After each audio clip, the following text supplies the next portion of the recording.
A very good morning to all of you. So, this is the second lecture of economics, class 11th, and we are starting with the PPC production possibility curve. So, I'll just brief you about this, but before that, I will just let you know that this year, due to coronavirus, this particular topic has been removed from your syllabus. Production possibility curve ये particular topic अभी आपके syllabus से हटा दिया गया है. But I'll just give you a brief idea of this only. We will not go much detail of this. And इस वाले लेक्चर्स में आप पर्टिकुलर जो इकोनॉमिक प्रॉब्लम्स है आप वो समझ सकते हैं. आज एक इससे पहले एक लेक्चर और बनाया हुआ है मैंने, तो वो इकोनॉमिक प्रॉब्लम्स वाला टॉपिक आप इसमें कवर कर सकते हैं. और पीपीसी जो है प्रोडक्शन पॉसिबिलिटी कर्व, ये जनरली अभी आज इस साल आपके कोर्स से निकाल दिया गया, तो बट मैं इसका सिर्फ ब्रीफ आइडिया दूंगा आपको, ज़्यादा इसकी डिटेल्स में नहीं जाएंगे.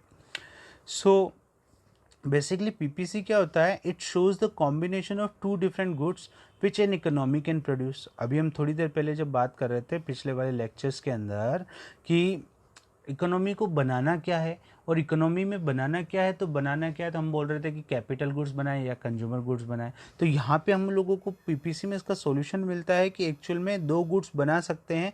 पीपीसी क्या सजेस्ट करता है कि दो कॉम्बिनेशन ऑफ टू गुड्स आपको शो करता है विच एक इकोनॉमी बना सकती है. इसके लिए कुछ एजम्पशंस माननी पड़ती है कि सिर्फ इकोनॉमी दो ही गुड्स बना सकती है. ठीक है, रिसोर्सेज जो हैं वो लिमिटेड है हमारे पास. इन सब की बात हम लोग करेंगे. और फिर एक और बात करेंगे इसमें हम लोग कि इसका शेड्यूल देखिए. अब यहाँ पे एक शेड्यूल देखिए. अगर मैं बोलूँ कि पी कॉम्बिनेशन ले रहा हूँ तो इसमें 0 क्वांटिटी एक्स की बना रहा हूँ और 21 क्वांटिटी किसकी बना रहा हूँ? वाई की. तो ऐसे ऐसे मैंने बहुत सारे A B C D E F ये सारे कॉम्बिनेशंस लिए हैं. तो इन कॉम्बिनेशंस को जब मैं यूज़ करूँगा तो इससे मुझे हमारा सॉल्यूशन मिल जाएगा इकोनॉमिक्स प्रॉब्लम का. बट ये आपके कोर्स में नहीं है, इसलिए मैं इसको ज़्यादा डिटेल में नहीं जा रहा हूँ, और आपको इस साल इसको पढ़ना भी नहीं है. Okay, so leave this particular topic और हम उसका आगे चलेंगे. ये कुछ प्रॉपर्टीज़ दे रखी है, ये प्रॉपर्टीज़ भी अभी हमको नहीं पढ़नी है. Shift in production possibility curve, यानी पीपीसी में शिफ्टिंग कैसे होती है, ये भी कोर्स से निकल चुका है. अभी अपॉर्चुनिटी कॉस्ट की बात कर लेते हैं. अपॉर्चुनिटी कॉस्ट क्या होता है? ठीक है, हम आज बात कर लेते हैं अपॉर्चुनिटी कॉस्ट की. अपॉर्चुनिटी कॉस्ट होता क्या है, और एक टॉपिक और आपका बच रहा है उसकी भी हम बात करेंगे अभी कि जो इकोनॉमिक प्रॉब्लम्स जो होती है उसके रीजंस क्या हैं, वो टॉपिक भी अभी मैं कवर करूँगा. ठीक है, तो बिफोर दैट पहले अभी हम बात कर लेंगे अपॉर्चुनिटी कॉस्ट क्या होती है. अपॉर्चुनिटी कॉस्ट का बेसिकली मतलब होता है, आप इस डेफिनेशंस को लिख लीजिए. अपॉर्चुनिटी कॉस्ट का मतलब, अपॉर्चुनिटी कॉस्ट का बेसिकली मतलब ये होता है the cost which is foregone for the next best alternative. वापस सुनिएगा, the cost which is foregone for the next best alternative is called opportunity cost. यानी कि जब आप एक किसी अपॉर्चुनिटी को गेन करते हैं, जब आपके सामने अगर कोई दो अपॉर्चुनिटीज़ अवेलेबल है और दोनों में से किसी एक अपॉर्चुनिटी को आप चूज़ करते हैं और दूसरी अपॉर्चुनिटी को जब आप छोड़ते हैं, तो उसको हम बोलते हैं अपॉर्चुनिटी कॉस्ट. फॉर एग्जांपल अगर हम लोग बात करते हैं कि फॉर एग्जांपल आप लोगों ने साइंस ले ली.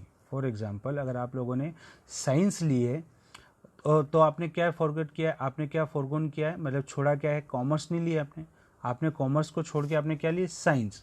तो आपने साइंस को जो एडॉप्ट किया है तो आपने उसकी कीमत क्या चुकाई है? आपने उसकी कीमत चुकाई है कॉमर्स को छोड़ के.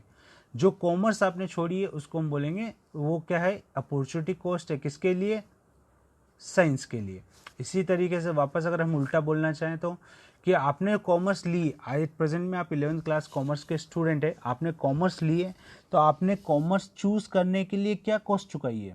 तो आपने कॉस्ट चुकाई है साइंस की. हो सकता है साइंस लेके आप कुछ और बनते या क्या करते, और कॉमर्स लेके आप बहुत अच्छा काम कर रहे हैं. तो ये सब चीज़ें हम लोग इसमें बात करेंगे कि अपॉर्चुनिटी कॉस्ट क्या है, कि एक अपॉर्चुनिटी को आप लेंगे और दूसरी अपॉर्चुनिटीज़ को जब आप उसके लिए छोड़ेंगे तो वो आपकी क्या कहलाएगी? अपॉर्चुनिटी अवेल करने की कॉस्ट कहलाएगी. ठीक है, तो basically this is known as opportunity cost. ये अपॉर्चुनिटी कॉस्ट के बारे में था. और मार्जिनल अपॉर्चुनिटी कॉस्ट क्या होती है? जब आपके पास एक से ज़्यादा अपॉर्चुनिटीज़ होती है वो उसको हम बोलते हैं अपॉर्चुनिटी कॉस्ट. अगर मैं आपको एक और एग्जांपल देना चाहूँ तो आप लोग देख लीजिए. ये सब आपके कोर्स में नहीं है बेटा। अभी इस साल आपके कोर्स से पीपीसी निकल चुका है और ये पीपीसी के ही न्यूमेरिकल्स हैं, और ये पीपीसी के न्यूमेरिकल्स इस साल हटा दिए गए हैं, इसलिए मैं अभी इनको डिस्क्राइब नहीं कर रहा हूँ। इसलिए आप ये देख रहे होंगे कि बहुत सारे न्यूमेरिकल्स आ रहे हैं, तो ये न्यूमेरिकल्स अभी हम लोग जो हैं इस साल स्टडी नहीं करनी है हम लोगों को भी, ठीक है।